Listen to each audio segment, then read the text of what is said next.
les dije claro. Si querían que yo siguiera pagando la hipoteca, todos teníamos que bajarle al estilo de vida. Y cuando regresé a la casa, me encontré con las chapas cambiadas y mis cosas tiradas afuera en bolsas negras. Piensa en tu actitud, me dijeron. Y sí, pensé. Y decidí hacerles caso, pero no como ellos esperaban. En ese entonces yo tenía 28 años. Me llamo Ana, aunque en mi familia siempre me han dicho Anita. Y la verdad es que, hasta antes del desastre, me iba bien. Tenía un trabajo decente en una empresa grande, de esas que te piden todo, pero también te pagan lo suficiente para respirar. Con prestaciones y a veces un bono. Para mi edad, era un sueldo bueno. Nada de lujos, pero sí para cubrir mis gastos, rentar un departamentito bonito en la Narvarte y todavía darme uno que otro gusto, sin estar contando monedas. Yo llevaba meses con una idea fija: comprar mi propio lugar. Ya estaba cansada de pagar renta como si fuera dinero tirado a la basura. Quería construir algo mío, un patrimonio, aunque fuera un departamento chiquito. Así que abrí una cuenta de ahorro solo para eso. Cada mes, en cuanto caía mi nómina, apartaba lo que pudiera y lo transfería. Ver el número subir me daba paz. Era como decirme a mí misma: vas bien, ya estás más cerca. Además, por costumbre, yo tenía otro guardadito aparte, un fondo para emergencias. No era enorme, pero me daba tranquilidad para un imprevisto, sin tocar mi ahorro de vivienda. Mi vida tenía una rutina bonita. Trabajar entre semana, salir con amigas de vez en cuando, poner una serie en la noche, pedir algo de comer cuando no quería cocinar, llegar, quitarme los zapatos, estar en silencio, nadie metiéndose, nadie reclamando. Por primera vez en años sentía estabilidad. Ya no vivía al día, ya podía planear. Hasta que un martes en la noche sonó el teléfono. Yo me acuerdo perfecto porque estaba viendo un programa de cocina y pensando en qué iba a cenar. Cuando vi el nombre de mi mamá en la pantalla, me quedé helada. No porque no quisiera hablar con ella, sino porque mi mamá casi siempre me llamaba los fines de semana. Un martes se sentía raro, como si algo estuviera fuera de lugar. Contesté. Anita, necesitamos hablar, dijo en cuanto escuchó mi voz. Sonaba temblorosa, como si estuviera aguantando el llanto. ¿Qué pasó, mamá?, pregunté, bajándole al volumen de la televisión. ¿Puedes venir hoy? Tu papá y yo tenemos que platicar contigo. Es importante. No iba a sacarle nada por teléfono, así que agarré mis llaves y me fui. Mis papás, Marta y Ernesto, vivían en Ciudad Satélite, en Naucalpan. De la Narvarte para allá, sin tráfico, serían como 30 minutos. Pero ya sabemos cómo se pone el periférico, así que llegué sintiendo que se me iba apretando el pecho con cada semáforo. Cuando entré, los dos estaban sentados en la mesa de la cocina. Mi mamá tenía los ojos rojos e hinchados, había pañuelos tirados y 2 tazas de café vacías.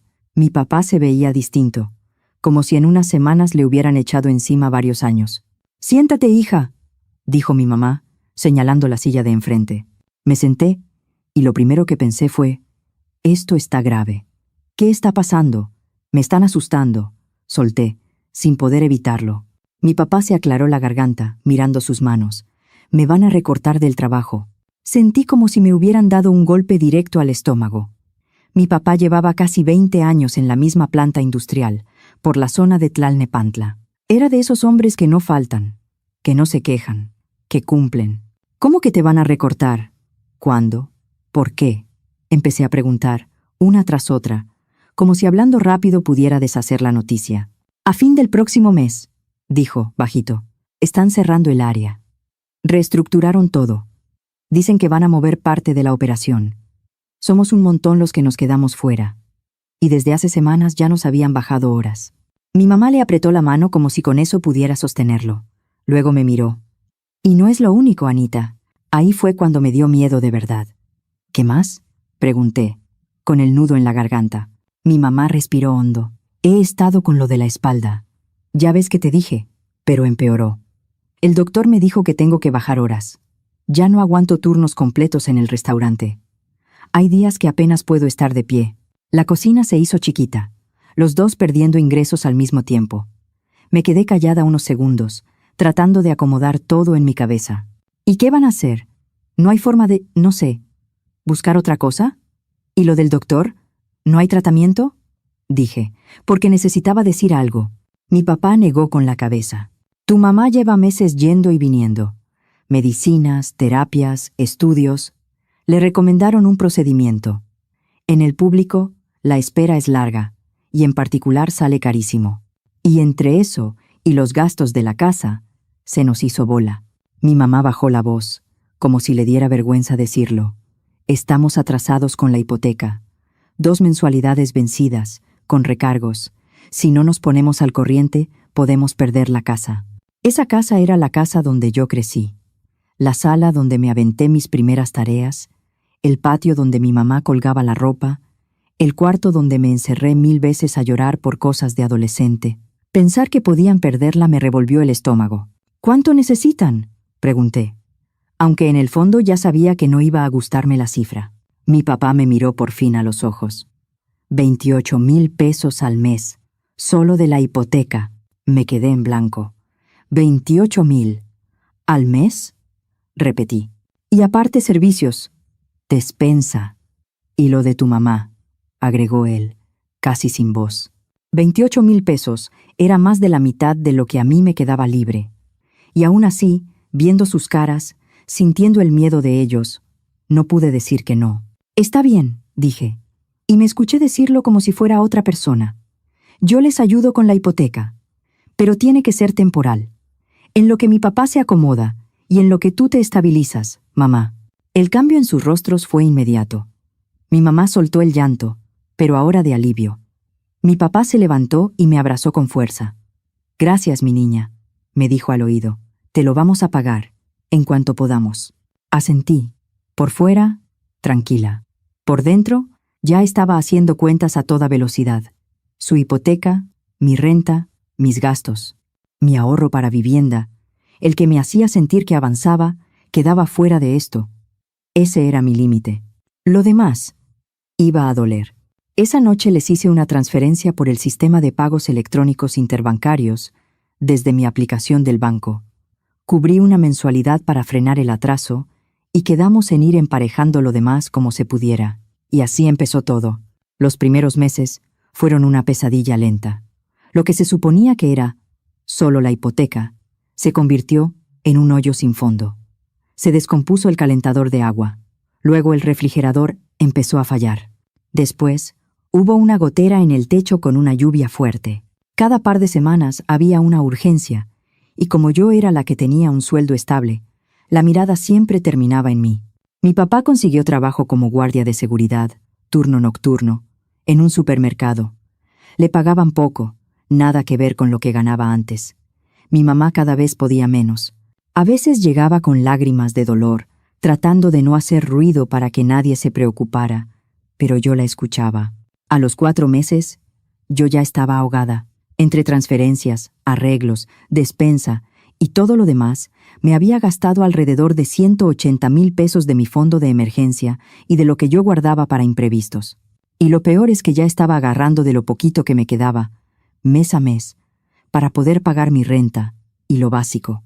Mi ahorro para vivienda, el grande, seguía intacto, pero todo lo demás se me estaba yendo de las manos. Cuando mis papás me sugirieron que me regresara a vivir con ellos un tiempo para ahorrar la renta, supe que ya no tenía mucha opción. Solo en lo que nos levantamos, dijo mi mamá, con esa voz de «no es para siempre». Así que, a los 28, me regresé a mi cuarto de adolescente en Satélite, con mi ropa en cajas, sintiéndome como si me hubiera echado para atrás años de vida. Me repetía, es temporal, solo es temporal. Al principio incluso tuvo un lado cómodo. Mi mamá cocinaba en las noches, y la verdad, era bonito llegar y tener comida caliente, sin pensar qué iba a hacer. En 2 meses armamos una rutina. Yo pagaba prácticamente todo, pero al menos ya no se me iba dinero en renta. Mi papá trabajaba de guardia. Mi mamá iba al restaurante cuando podía. No era ideal, pero se podía. En esos días, mi amiga Lorena, la de Coyoacán, me decía por mensaje, «Si un día truena todo allá, no te me vayas a quedar sola. Aquí hay espacio». Yo le respondía que no era necesario, que yo iba a aguantar. Ni yo me creía del todo. Hasta que un día llegué del trabajo y vi maletas en la sala. Ahí estaba mi hermano mayor, Rodrigo, sentado en el sillón. A su lado, su esposa Paola, y corriendo por todos lados, como si la casa fuera un parque. Mi sobrino Mateo, de 3 años. Yo no los veía desde hacía meses. Ellos vivían en Puebla, a un par de horas y cachito. Así que no era que se aparecieran de la nada muy seguido. Me quedé parada, viendo el equipaje. ¿Qué está pasando?, pregunté, sin saludar siquiera, porque la escena se sentía como invasión. Rodrigo se talló la nuca, nervioso. Me recortaron la semana pasada. Ya no pudimos con la renta. Nos vamos a quedar aquí un tiempo, en lo que encuentro algo. Mis papás, en lugar de preocuparse por el caos que se venía, estaban emocionadísimos con el nieto en la casa. Mi mamá se puso a abrazar a Mateo como si no lo hubiera visto en años. Y como si fuera la cosa más normal del mundo, mi papá dijo: «Anita, ¿te puedes pasar al cuarto de visitas?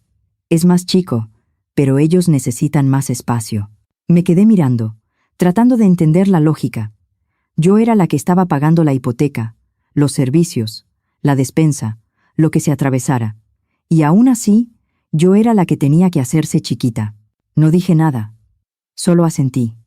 Porque en esa casa, cuando tú eres la que sostiene todo, curiosamente eres la que menos opina. La vida se volvió un desorden en cuestión de días. Mateo lloraba en las noches, a veces por horas. Tenía problemas para dormir y las paredes no eran precisamente gruesas. Yo dormía 4 horas, si bien me iba, y al día siguiente me arrastraba al trabajo con la cabeza pesada. Rodrigo pasaba sus días buscando trabajo, según él. Paola se quejaba de todo, que la casa era chica, que la zona era aburrida, que no alcanzaba el agua caliente para todos, que no había nada que hacer. Y mientras tanto, empezaron las peticiones. Se va a necesitar más para la despensa. Ahora somos más. Hay que comprarle cosas al niño. Una noche me senté con mi celular y mis cuentas, y me cayó encima la realidad como un balde de agua fría. Todo mi sueldo mensual se estaba yendo ahí. Todo. Cada peso. Mi sueño del departamento ya no estaba en pausa. Estaba enterrado. Yo me aferraba a algo. Mi ahorro grande para comprar vivienda. Ese dinero. Alrededor de 900,000 pesos. Yo me juré que no lo iba a tocar. Era lo único que seguía en pie de mi plan. Fuera de eso, vivía al límite. Con el tiempo, Rodrigo consiguió un trabajo de medio tiempo en un almacén, solo en las mañanas. Decía que en las tardes buscaba algo mejor, pero la mayoría de los días él y Paola se iban a ver gente, a moverse, a buscar, y regresaban con bolsas de compras. Se iban al centro comercial, se daban vueltas, se distraían y dejaban a Mateo con mis papás. Y entonces empecé a notar algo que me prendió por dentro. Paola llegaba con cosas caras, bolsas de marca, ropa nueva, accesorios, como si la situación no existiera, como si no hubiera una familia entera viviendo de mi sueldo y de mi cansancio. Un día, no pude quedarme callada. Paola entró con otra bolsa y yo la miré fijo.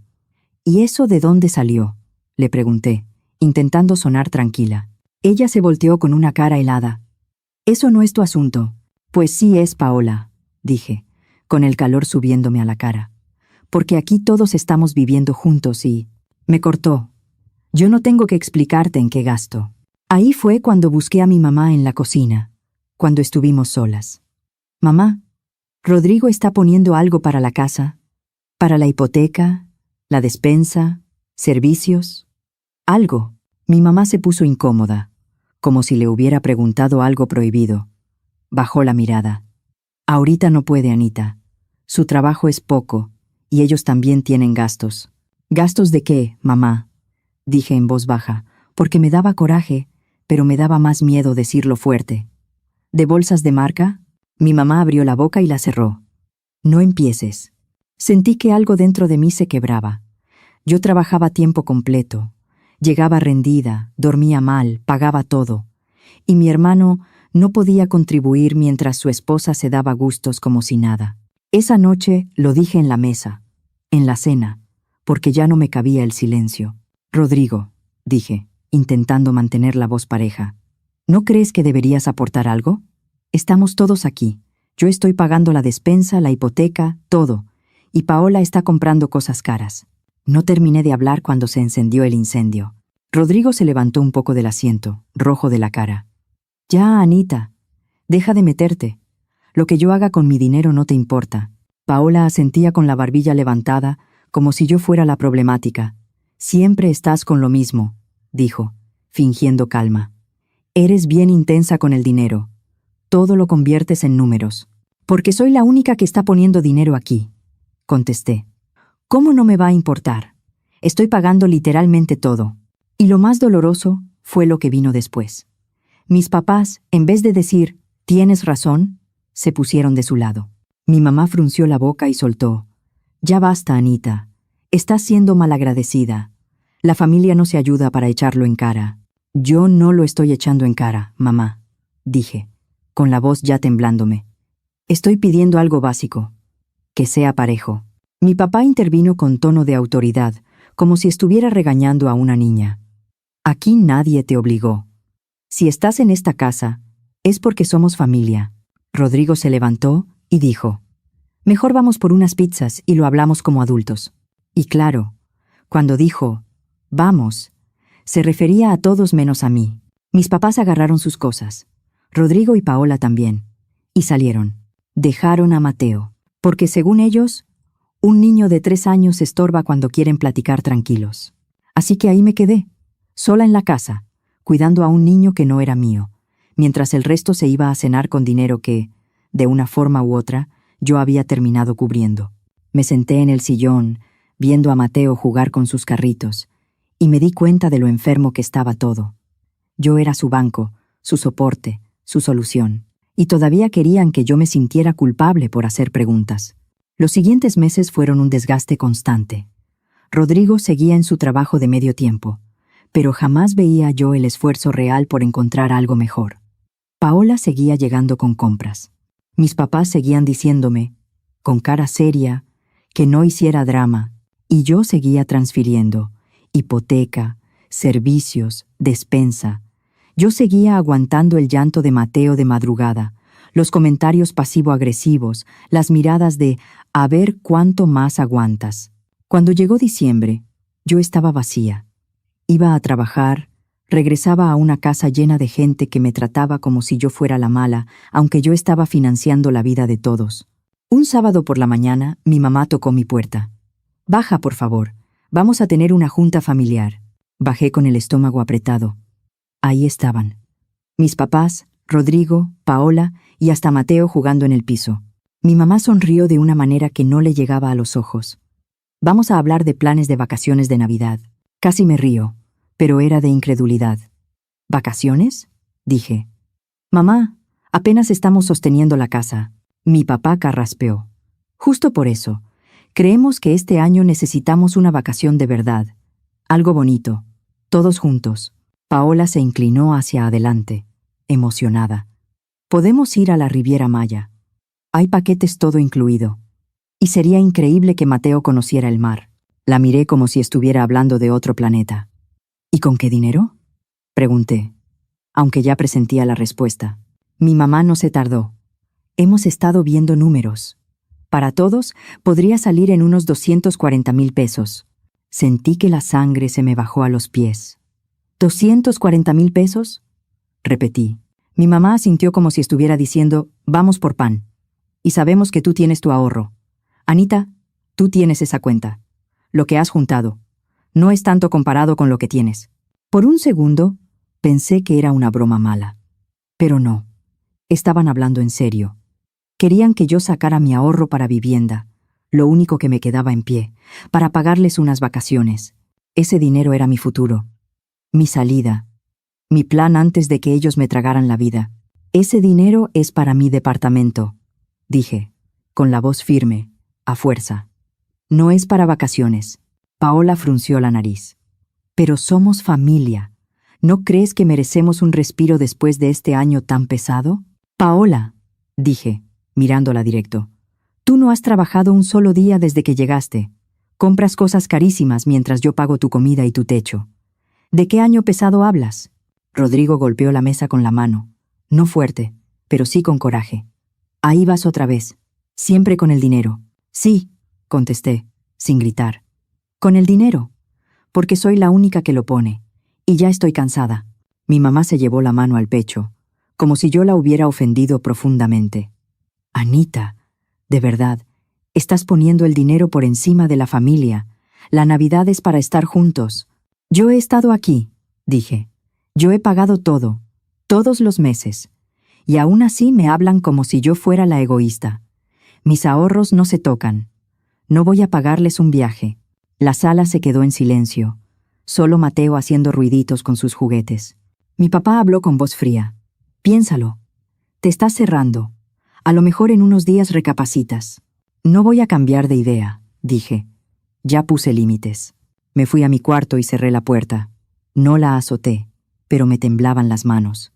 Desde arriba escuchaba murmullo, como si estuvieran planeando algo, como si yo fuera un problema que había que manejar. El domingo el ambiente fue horrible. Comentarios indirectos, miradas pesadas, silencios que te aplastan. En la tarde mi papá me soltó una frase que se me quedó clavada. Si vas a seguir con esa actitud, entonces aquí no te vamos a tener. Yo pensé que era un berrinche, un ultimátum para asustarme. El lunes me fui a trabajar como cualquier día, tratando de no pensar. Salí tarde.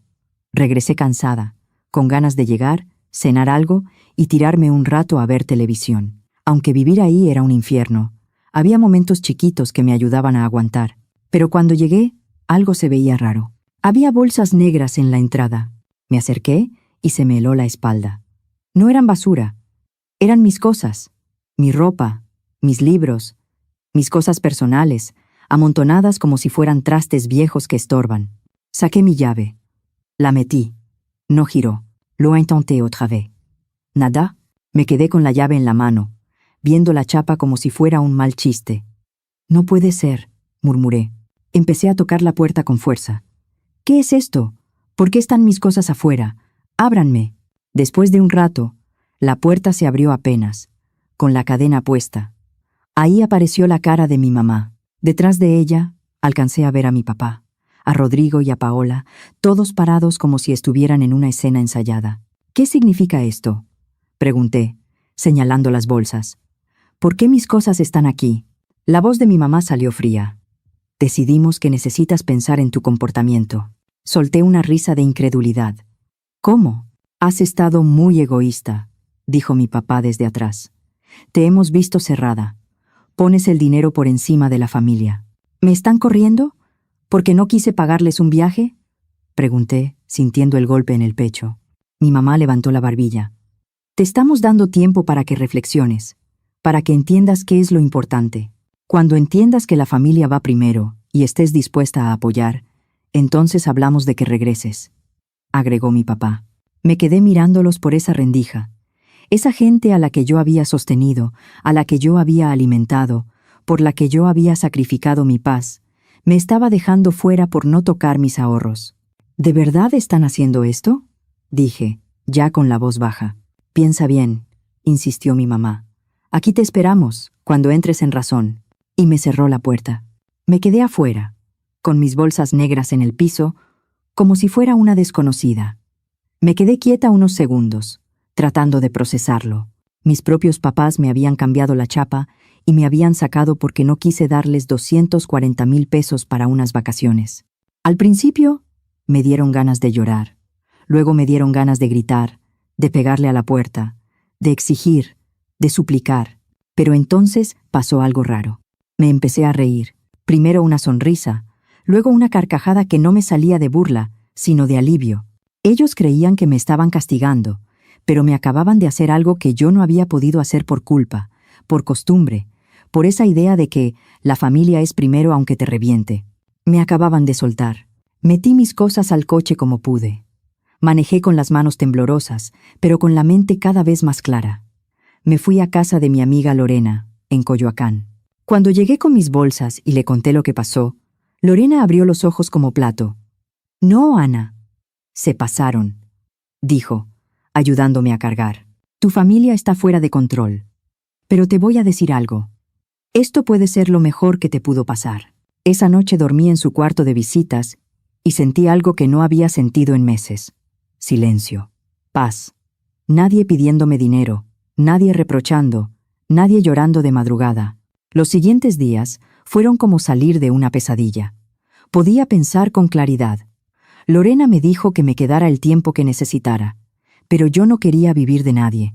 Yo ya había vivido suficiente siendo el soporte de otros. Así que empecé a buscar departamento de inmediato. Volver a ver anuncios de renta se sintió raro, como si hubiera regresado a mi vida anterior. Pero también se sintió emocionante, porque ahora, sin 7 personas colgándose de mi sueldo, yo podía pagar un lugar digno otra vez. En pocos días encontré un departamento de una recámara, en una zona tranquila, no lejos de mi trabajo.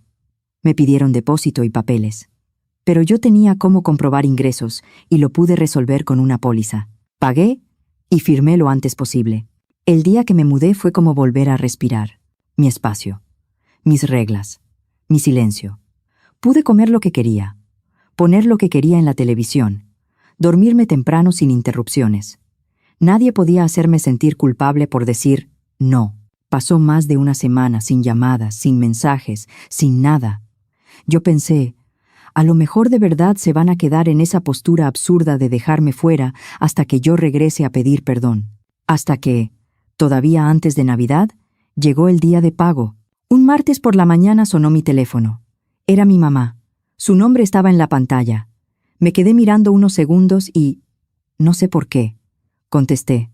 Tal vez por curiosidad, tal vez por incredulidad. Anita, ya es tiempo de la transferencia de la hipoteca, dijo, como si nada hubiera pasado. Como si no me hubieran dejado afuera con mis cosas en bolsas negras. Solté una risa que me salió sola. ¿Perdón? ¿Qué acabas de decir? Pues lo de cada mes, respondió, impaciente.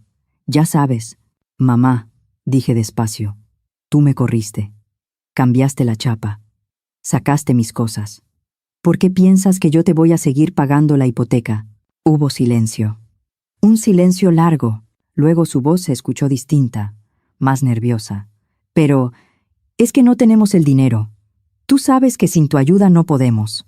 Eso lo debieron pensar antes de querer castigarme por no pagarles un viaje, contesté. Ahora sí les urge, ¿no? Anita, por favor, dijo ella, tratando de suavizar. No seas así.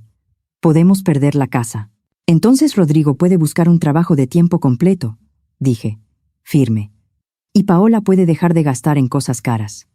Ustedes pueden ajustarse. Opciones hay. Solo no quieren. Pero ya viene Navidad, insistió ella, bajando la voz. No es momento de que la familia esté peleada. Tenemos que estar juntos. Podemos sentarnos, hablar. Tú puedes regresar. Y empezamos de nuevo. Yo no estoy peleando, dije. Solo ya no voy a pagar sus cuentas. Anita, no voy a regresar. Y no voy a mandar un peso más. Ustedes eligieron cuando me sacaron. Se quedó callada, como si no le cupiera. No puedes hablar en serio. Sí puedo, dije. Y sí hablo en serio. Adiós, mamá. Colgué. Y luego hice algo que nunca pensé que haría con mi propia familia. Bloqueé su número. Bloqueé el de mi papá, el de Rodrigo, el de Paola. Los bloqueé también en redes, porque yo ya sabía lo que venía. Culpa, reclamos, mensajes de «eres una mala hija» y hasta el «¿qué va a decir la familia?». Efectivamente, intentaron marcar desde otros números. Dejaron mensajes, mandaron textos. Yo los borré, sin escuchar ni leer. No porque no doliera, sino porque ya había vivido demasiado tiempo respondiendo al chantaje. Después de unas semanas, se cansaron. Supongo que entendieron que no iba a ceder. Han pasado varios meses desde entonces, y mi vida es otra. Mi dinero por fin vuelve a ser mío. Volví a levantar mi fondo de emergencia. Y mi ahorro para vivienda sigue ahí, intacto, generando intereses, mientras yo le meto algo cada mes. A veces me entero de cosas por familiares. Resulta que, cuando yo dejé de pagar, mi papá tuvo que agarrar otro trabajo aparte del de guardia. Mi mamá, a pesar de su espalda, tuvo que meter más horas cuando pudo. Rodrigo, como ya no tenía de quién colgarse, consiguió un trabajo de tiempo completo. No porque le naciera, sino porque no le quedó de otra. El viaje a la Riviera Maya se cayó, obviamente. Cuando ya no hubo quien lo pagara, el merecemos un descanso. Se convirtió en a ver cómo le hacemos con la hipoteca. Y sí, hablan mal de mí. Dicen que soy egoísta, que soy malagradecida, que cómo abandoné a mis papás. Un primo me contó que han intentado pintarme como la villana con toda la familia. Algunos parientes incluso me han buscado con el discurso de siempre. La familia es más importante que el dinero. Yo les contesto lo mismo, sin alzar la voz. Si lo sienten tanto, ustedes pueden ayudarles con la hipoteca. Yo ya ayudé de más. Lo más curioso es que ya ni siquiera estoy enojada. Al principio sí. Me ardía el pecho de pensar cómo me usaron. Pero con el tiempo, lo que siento es alivio. Porque la verdad es esta. No se quedaron en la calle. No se murieron de hambre. Solo tuvieron que ajustarse. Tuvieron que hacer lo que debieron hacer desde el principio. Resolver con su propio esfuerzo. Lo que pasa es que era más cómodo tenerme a mí como su solución, como su cuenta bancaria personal, como su seguro, para no cambiar nada. Yo también cambié. Volví a salir con amigas sin sentir culpa. Volví a dormir bien, volví a tener energía. Incluso empecé a salir con alguien, algo que durante esos meses era impensable. ¿Quién iba a querer construir una vida conmigo si yo estaba atrapada en una casa donde me trataban como si no valiera? Ahora estoy viendo opciones de vivienda otra vez. No me estoy aventando a lo loco, pero ya puedo imaginarme firmando algo mío sin que me tiemble el pulso. A veces me pregunto si algún día van a pedir perdón, si algún día van a reconocer que se pasaron. Pero, sinceramente, no sé si quiero que vuelvan, porque lo que hicieron me enseñó algo que no se me va a olvidar. A veces la gente que dice quererte es la misma que se siente con derecho a exprimirte. Ellos quisieron darme una lección. Y sí me la dieron, solo que al revés. Me enseñaron que poner límites no es traicionar a la familia. Me enseñaron que yo puedo sola, que no necesito su aprobación para estar bien, y que la paz que se siente cuando dejas de cargar con lo que no te toca, esa paz no tiene precio. Estoy bien, estoy tranquila, estoy construyendo mi futuro, y nadie, ni siquiera mi propia sangre, vuelve a decirme que tengo que pagar para merecer un lugar en la mesa.